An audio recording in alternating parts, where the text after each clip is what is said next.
Assalamualaikum warahmatullahi wabarakatuh. Sebelumnya perkenalkan, saya Nurwan Dharma Giandari dengan NIM 2523017.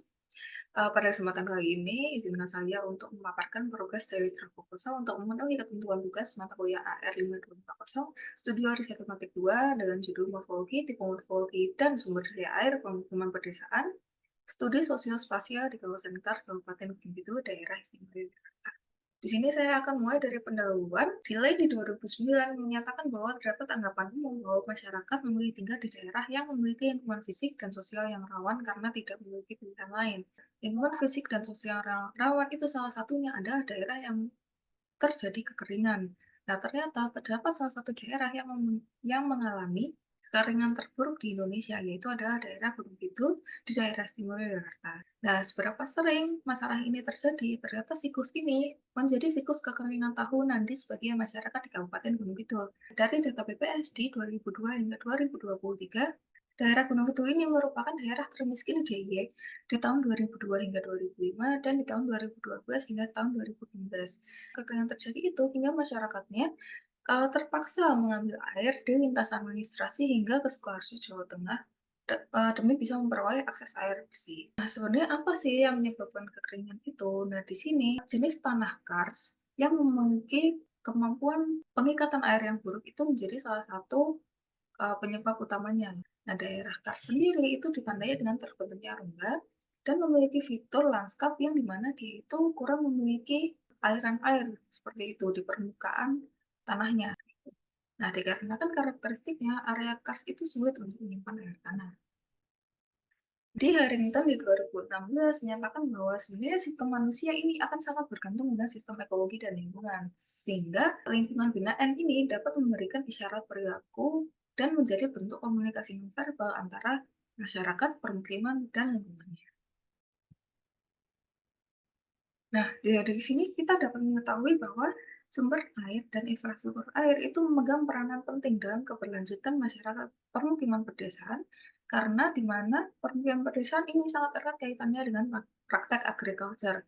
Nah, penelitian ini akan melihat sih bagaimana perkembangan morfologi di permukiman pedesaan di kawasan Kars dan bagaimana morfologi spasial ini dapat mewadahi aktivitas dan kehidupan sosial masyarakat permukiman pedesaan di daerah yang memiliki minim sumber daya air. Nah, pertanyaan penelitian dapat dilihat sebagai berikut dengan tujuan penelitian yang pertama, mengidentifikasi morfologi dan tipe morfologi spasial permukiman yang terpilih. Yang kedua, mengidentifikasi relasi sosial antara masyarakat permukiman dengan sumber daya air di permukiman pedesaan. Yang ketiga, eh, kami juga akan menganalisis bagaimana sih keberlanjutan sosial ditinjau dari relasi antara morfologi permukiman dan tipe morfologi spasial dengan sumber daya air di kawasan permukiman. Nah, manfaat penelitian terbagi menjadi 4, yang pertama bagi keilmuan, yang kedua bagi perancang, yang ketiga bagi pemangku kepentingan, dan yang terakhir adalah bagi masyarakat itu sendiri. Nah, batasan penelitian ini akan menitik beratkan di studi sosiospasial dan kaitannya pada keberadaan sumber daya air di tengah masyarakat. Nah, penelitian ini akan dilakukan di permukiman yang berdiri di atas area kars yang minim sumber daya air di daerah Gunung Kidul di daerah istimewa Yogyakarta. Nah, pendekatan morfologi spasial ini dibuat sebagai alat untuk melihat bagaimana sih relasi antara spasial permukiman yang terbentuk dengan relasi sosial yang terkait dengan sumber daya air. Nah, kajian historis juga akan dilakukan untuk melihat tipe morfologi permukiman yang terpilih. Nah, kemudian kita masuk ke kajian literatur. Nah, kita mulai dari apa sih permukiman pedesaan itu? Nah, dari Zhou di 2022 menyatakan bahwa permukiman pedesaan itu adalah sebuah lingkungan yang lingkup pendukungnya berkembang dari sistem komposit alamiah, komposit ekonomi, dan sosial. Nah, di mana proses pembangunan lingkungan di suatu tempat dan di tempat lain akan memiliki karakteristik berbeda sesuai dengan bagaimana karakter penduduknya yang tinggal di daerah tersebut. Nah, dari perkembangannya, kehidupan bermukim itu memperlihatkan bahwa manusia akan mencari kemudahan dalam rangka kelangsungan hidup mereka. Maka di situ akan terbentuk budaya dan terbentuk kebijakan seperti itu. Kemudian kita masuk ke kawasan Kars. Sebenarnya apa sih kawasan Kars? Nah, kawasan Kars itu adalah semua daerah yang terdiri dari batuan yang mudah larut. Mana karakteristik kawasan ini yang pertama memiliki iklim yang tropis, sulit menyerap air tanah, bahannya kurang subur, kering dan tandus. Yang keempat, memiliki sistem sungai bawah tanah. Lima, itu adalah sumber mata airnya berupa telaga. Sebenarnya terdapat mitigasi struktural yang sudah terbentuk di masyarakat terkait kekeringan ini sendiri. Yang pertama itu adalah penggunaan penampungan air hujan, yang kedua PDAM yang bersumber dari sungai bawah tanah, yang ketiga terdapat pembangunan embung, yang keempat itu adalah strategi pertanian yang sudah disesuaikan dengan kawasannya. Kita masuk ke sebenarnya bagaimana sih kenapa kawasan kars yang kering ini terdapat permukiman seperti itu. Jadi Junghun dan Nibering itu mengungkapkan bahwa sejak adanya okupansi penduduk di daerah Gunung Kidul itu sebenarnya terjadi banyak perubahan yang tadinya Gunung Sewu itu merupakan mix evergreen rainforest yang uh, berubah menjadi daerah permukim dan daerah pertanian seperti itu. Nah, dapat dilihat pada gambar sebenarnya daerah Kabupaten Gunung Kidul merupakan daerah cekungan yang dimana di daerah utara dan selatannya itu terdapat pegunungan, dikelilingi oleh pegunungan. Nah, ternyata di cekungan ini itu merupakan diperkirakan memiliki sumber daya air permukaan yang cukup besar. Ditambah dengan lereng yang datar, itu memberikan aksesibilitas yang mudah dalam ketersediaan lahan datar dan dapat dimanfaatkan untuk eksplorasi sumber daya alam yang lain. Nah, semakin ke sini, terdapat penelitian bahwa kegiatan permukiman yang terjadi di Kabupaten Gunung Kidul itu memiliki kegiatan yang padat di pusat kawasannya, yaitu di sekitar pasar atau kantor kecamatan. Sedangkan bagian luarnya itu bisa didominasi oleh ruang terbuka seperti lahan tegalan atau permukiman. Nah, kemudian kita masuk ke bagaimana sih sebenarnya kedudukan sumber daya air di dalam sebuah lingkungan masyarakat seperti itu. Nah, saya akan berangkat dari interaksi air dan masyarakat itu sebenarnya akan terjadi dua hal. Yang pertama, adaptasi masyarakat terhadap sumber daya air. Yang kedua adalah bagaimana sih masyarakat itu mengendalikan sumber daya air itu sendiri. Nah, dari adaptasi akan muncul beberapa hal, yaitu yang pertama adalah pusat peradaban, yang kedua sebagai penentu lokasi permukiman, yang ketiga ada penentu pola permukiman, dan yang keempat, air itu akan menjadi bagian dari representasi sebuah budaya. Nah, bagaimana manusia mengendalikan air itu juga akan terbagi menjadi tiga hal.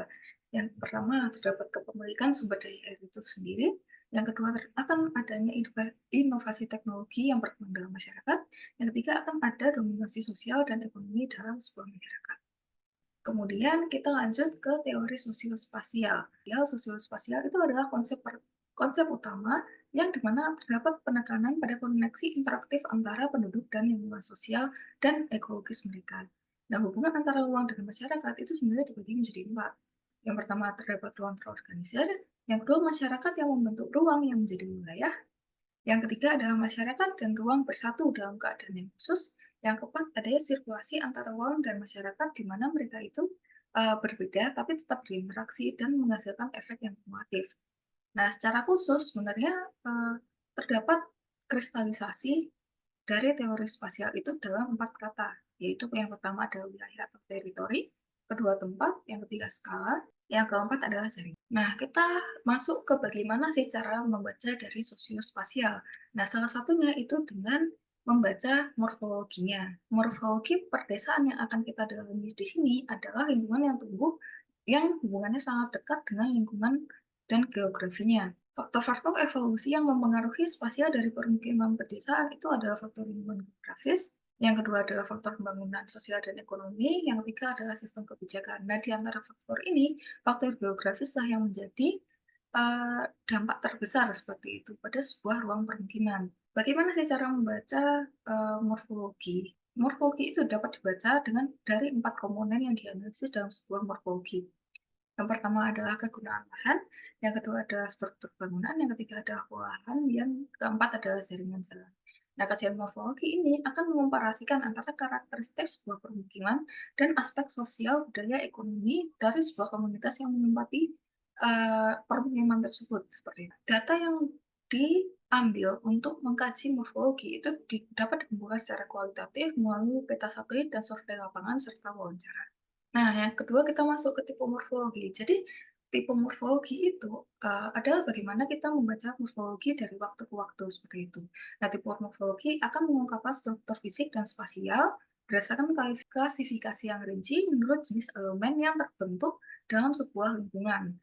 Nah, pendekatan ini berusaha memahami lingkungan dan bagaimana sih evolusi dari lingkungan ini. Sehingga kita dari sini akan dapat memahami lingkungannya, sejarahnya, dan proses evolusinya. Perubahan dari gaya arsitektur, bangunan jalan, atau tipe bangunan akan berubah seiring waktu dan dapat bervariasi dari budaya atau kelompok yang berada di dalamnya. Nah, kemudian kita akan masuk ke bagaimana sih visualisasi sebuah morfologi permukiman pedesaan.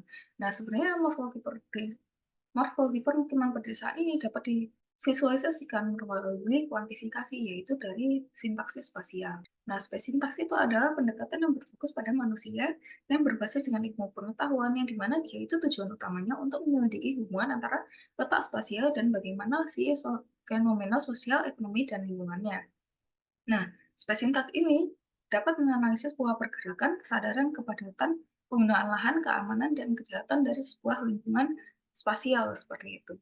Nah, sintaksis spasial itu secara objektif akan menggambarkan struktur dan karakteristik dari tiga aspek.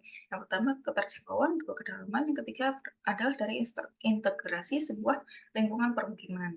Fungsinya itu, yang pertama, itu akan dapat menganalisa hubungan antara sosial, ekonomi, dan dampak lingkungan dalam sebuah ruang.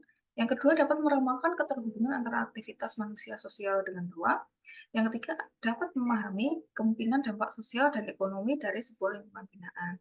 Nah, sebenarnya terdapat beberapa kekurangan dari sintaksis spasial itu sendiri, yang dimana dia akan eee, memperhitungkan integrasi yang menunjukkan bahwa dua lingkungan atau dua kota dengan satu koneksi itu nggak akan menghasilkan tingkat integrasi yang berbeda seperti itu. Kesimpulan dari kajian teori dapat kita lihat bahwa morfologi spasial sebuah permukiman pedesaan itu terdiri dari banyak faktor. Yang pertama adalah faktor aspek lingkungan yang dimana dia akan menentukan ada tidaknya sebuah permukiman yang dimana faktor pemukiman akan didukung oleh sosial dan ekonomi untuk faktor perkembangannya. Dan arah perkembangan permukiman akan diarahkan oleh kebijakan dan budaya yang terbentuk dalam sebuah permukiman.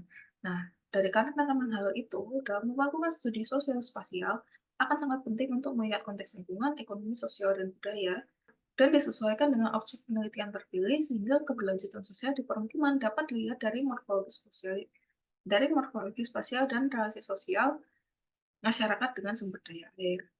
Nah, state of the art dari penelitian ini akan meninjau dari bagaimana sosiospasial yang terbentuk di sebuah permukiman, khususnya di kawasan Kars, Gunung Kidul, di daerah istimewa Yogyakarta, melalui analisis morfologi spasial dan melihat relasinya bagaimana dengan sumber daya air di dalam permukiman.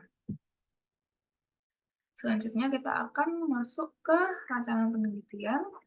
Nah, di sini dia dapat dilihat dari diagram pemikirannya bahwa saya mengambil latar belakang itu dari kawasan kars yang akan saya titik beratkan di ketersediaan sumber daya airnya.